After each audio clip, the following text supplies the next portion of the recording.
Thanks very much for staying with us. Time now for Eye on Africa with me, Georgia Calvin-Smith. Tonight, Congolese forces lose the town of Matembe in North Kivu to advancing M23 fighters. Battling flares up once again in the wake of Sunday's scuppered peace talks due to be held in Angola between the leaders of Rwanda and DR Congo. Also, ECOWAS gives Burkina Faso, Mali and Niger an extra half year before they have to act on announced plans to exit. The trio are still set on parting ways with the bloc, but the regional group is still hoping to stave off the breakup. And we head to the Massai Olympics as hundreds gather to celebrate a reimagined coming-of-age trial that now welcomes young women as well as men in competitions that focus on sporting skill rather than the once traditional lion hunting. But first, on Monday, the Congolese army lost more territory to M23 rebels that they've been battling in the east. The Rwanda-backed militia have displaced thousands since its resurgence in 2021 and reportedly forced soldiers into retreat on Monday after seizing the town of Matembe in North Kivu. Now, the latest clashes followed the cancellation on Sunday of a crucial peace summit about the conflict. Rwandan President Paul Kagame didn't turn up after talks with the Congolese delegation earlier fell through. Clement de Roma talks us through. Rwandan President Paul Kagame ultimately did not travel to Angola to meet his Congolese counterpart Felix Tshisekedi this Sunday.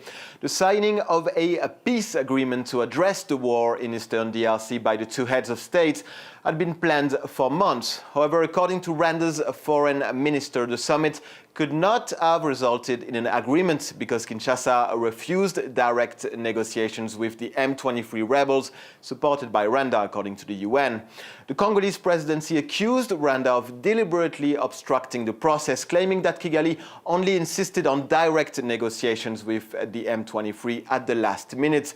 Kigali denounced what it described as Congolese intransigence on this issue, stating that the summit had therefore become pointless. The exchange of statements continued on Monday between the two nations. Both sides claim they remain committed to continuing negotiations to restore peace in eastern DRC, even as M23 rebel forces have continued to gain ground over the past few days in North Kivu province. Clement de Roma there for us. Now, 2 years after Edwin Chiloba's body was found in a metal box on the side of the road in the Kenyan city of Eldoret, and the High Court has sentenced his housemate to 50 years in prison for his murder. Jack Tone Odiambo's DNA was found on the 25-year-old fashion designer's remains. The killing sent shockwaves through Kenya's LGBTQ+ community at the time. And West African bloc ECOWAS has given Burkina Faso, Mali and Niger an extra 6 months before they have to follow through on their intention to leave the regional group. Now, the trio set up its own confederation after severing ties with France. And since the announcement in January, they still seem pretty happy with their decision to exit ECOWAS. But the bloc is still hoping to avoid the breakup, which was technically set to take effect next month. While many issues are on the agenda, one has eclipsed the rest: the divorce between the member countries of the Alliance of the Sahel States and the West African Economic Bloc. At the end of the day, the organization greenlit the exit plan for Niger, Mali and Burkina Faso.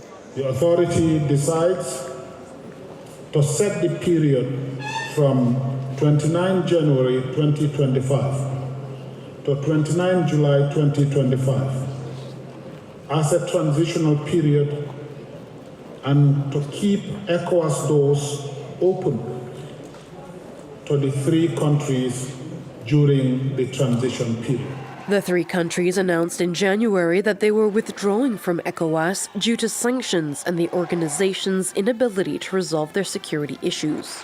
The departure of the ASS members could have significant economic and political consequences, which will be negotiated during the transition period. The authority directs the Council of Ministers to convene an extraordinary session during the second quarter of 2025 to consider and adopt both separation modalities and the contingency plan covering political and economic relations. On the eve of the summit, the leaders of the alliance reaffirmed that their decision to leave the economic community was irreversible, dashing ECOWAS's hopes that Mali, Niger, and Burkina Faso would return to the fold. However, they assured that the freedom of movement of goods and people from ECOWAS member states into their borders would not be affected by the political separation and that they would remain visa-free for them. Well, in Kenya, the police crackdown on last week's protests against gender-based violence in the country continues to be called into question. At least 10 people were arrested during rallies calling for the recognition of femicide as being a national crisis. Amongst those detained was a top human rights activist. Our Bastien Renouy tells us more. Irungu Yukton and 4 other people were required to appear in court this Monday morning. In the end, the court did not charge them and they were able to walk free out of the building. Last week, a demonstration was supposed to be organized against femicides in Kenya, but even before the demonstration started, the police was tear-gassing demonstrators and arrested a dozen people. Some of them even had to pay a bond to leave the police station. It's not the first time in recent months that the police is preventing a demonstration in Nairobi, and it's a worrying trend according to Amnesty International. I think Kenyans are at a time when they are beginning to wonder whether I guess the culture of constitutionalism is being replaced with authoritarianism. And it's important that all actors, human rights organizations, members of the public, the National Police Service, the executive and the parliament, that we guard the constitutional framework that we have, the rule of law that prevails, and not allow it to be replaced by thuggery and parallel policing systems. According to human rights organizations, police brutality has been increasing here in Kenya during the past month. Of course, policemen are shooting tear gas and sometimes arresting people like last week, but they also sometimes shoot live ammunition and abduct people, according to several organizations. This trend follows the demonstration that was organized on the 25th of June, during which protesters stormed the Kenyan parliament. Since then, it seems that the police does not want to let any demonstration to occur here in Nairobi. Irungu Yukton, the executive director of Amnesty International, received public apologies from several members of the police and of the government, but still Amnesty International is asking for an official investigation into the officers who were in charge on that day. Well, staying with Kenyans, they are bracing for more disruption to medical services as they head into the holidays after doctors and nurses unions announced plans for another nationwide strike this weekend. Despite calling off 2 months of action earlier this year, medics are still frustrated by unmet promises made by the government over pay and conditions. Some trainees haven't been paid in months and have warned about the physical and psychological toll of the job. 7 months down the line, the government has implemented 0 of our agreements, but instead they have gone much deeper into violating even the CBA. We have now doctors whose wages have been reduced by over 70%, and have been paid a net of 41,000 Kenya shillings from a net of 160,000 shillings. So we are here to dramatize and to tell government that we are ready for action, and come the Sunday 22nd midnight, all the doctors across the country will be out of work. Well, France has sent aid to the island of Mayotte after the territory was battered by its worst cyclone in a century. Hundreds are feared to have lost their lives there. And the extreme weather also hit Mozambique and Malawi. Laura Berstecker tells us more. A day after the passage of Cyclone Chido, residents in Mozambique's coastal city of Pemba were trying to salvage what little was left and rebuild their ravaged homes. The provinces of Nampula and Cabo Delgado were battered by strong winds and heavy rains on Sunday, destroying buildings, uprooting trees, and leaving entire neighborhoods without electricity. The storm claimed the lives of several people, according to an early toll, and forced thousands to seek refuge in emergency shelters.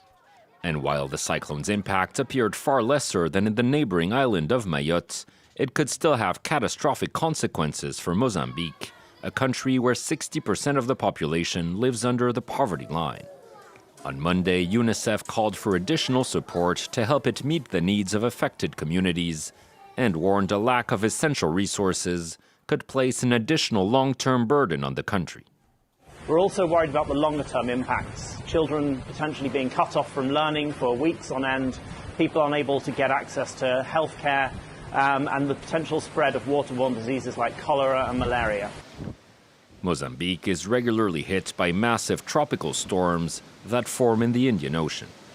In 2019, Cyclone Idai wreaked havoc on the East African country, causing millions of dollars in damages and claiming hundreds of lives. And for Massai communities not far from the Kenyan capital of Nairobi, a traditional coming-of-age rite has been reimagined for a while now. Known as the Olamayo rites, young men would normally be the only participants in a tradition that would involve the killing of a lion as they proved themselves to their communities. But these latest editions, now dubbed the Massai Olympics, have done away with the bloodshed and welcomed girls into the sporting competitions, bringing the community together. Take a look.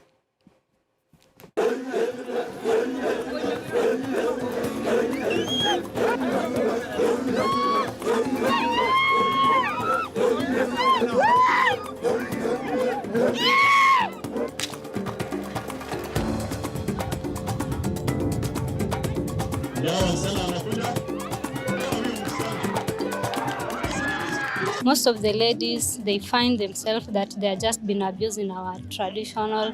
They are just there to be married, bring cows to the family, bring more dowry. But some events like this are enjoyable because the girls will notice their talent. After notice their talent, they'll go to work hard for it, and it will help them in the future.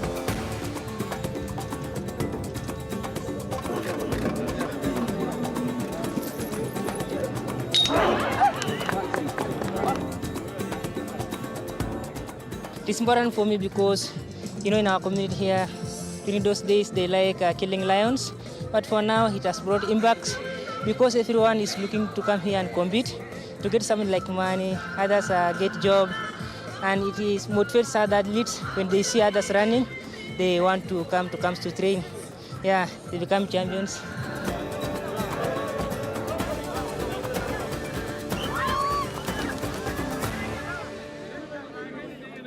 It looks like such a cool day out. That is, though, all the time we have for Eye on Africa for now. Thanks for joining us, though, and do so again if you can. Till then, take care.